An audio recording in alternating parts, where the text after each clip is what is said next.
Dernière partie. Eh bien oui, parce que l'histoire est tellement longue que nous avons décidé de la couper en plusieurs parties pour vous faire découvrir un peu tous les lieux et vestiges des anciennes fortifications de Clermont, et j'en arrive à la terrible année de 1654. 1654, eh bien Louis XIV ne pardonne pas et va pas lésiner sur les moyens. On mégote pas avec le roi Soleil. 25 000 hommes se mettent en marche et foncent droit sur Clermont. Imaginez, ils vont habilement mettre le siège à Clermont, mais Clermont n'a pas dit son dernier mot.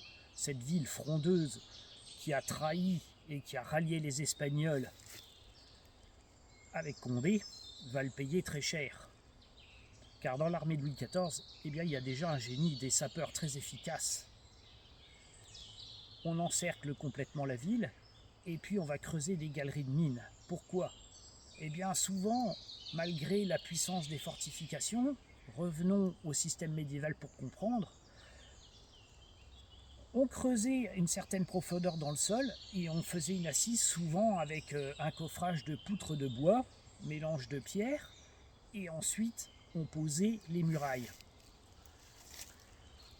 Et comme il faut économiser, lorsqu'on modernise, on ne rase pas forcément tout. J'en donne comme exemple les nombreuses églises qui ont été transformées au gré des siècles, ou même des châteaux.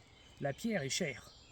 Résultat, eh bien, les sapeurs creusent des galeries de mines et y mettent le feu ou de l'explosif, car on connaît déjà la poudre.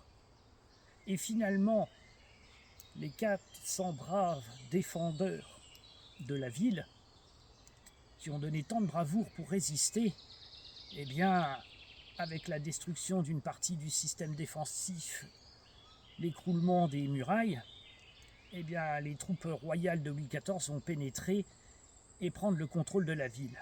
Alors pourquoi année terrible? Eh bien, ça va tout changer. Car maintenant que Clermont est intégrée au royaume de France, elle n'occupe plus une position aussi stratégique et aussi importante. Le duché de Lorraine n'est plus, et beaucoup de territoires ont été conquis par Louis XIV. D'ailleurs, il s'étend dans les Flandres vers la Belgique, ce qui fait que Clermont perd de son intérêt stratégique.